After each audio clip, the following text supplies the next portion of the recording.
पुण्याच्या जुन्नर तालुक्यातल्या नारायणगाव आळेफाटा परिसराला वादळी वाऱ्यासह अवकाळी पावसानं झोडपले।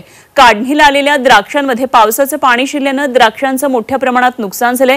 द्राक्ष उत्पादक शेतकऱ्यांना लाखो रुपयांचा आर्थिक तोटा सहन करावा लागतोय। आणि याच नुकसानग्रस्त शेतातून आढावा घेतलाय आमचे प्रतिनिधी हेमंत चापुडे यांनी।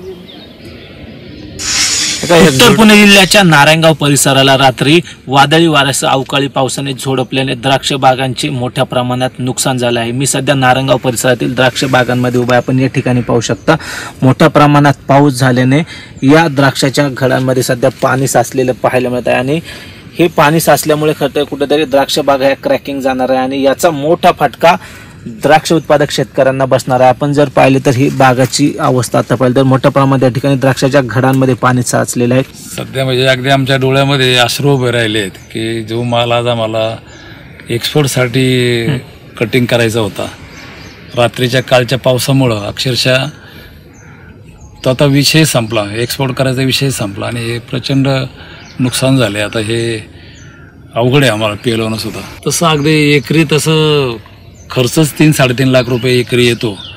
2-3 लाख रुपये जर शेतकऱ्याला मिळाले तर हलक्या हाताने 4-5 लाख रुपयाचं एकरी नुकसान झालेलं आहे। हेमंत चापुडे, झी मीडिया, जुन्नर, पुणे।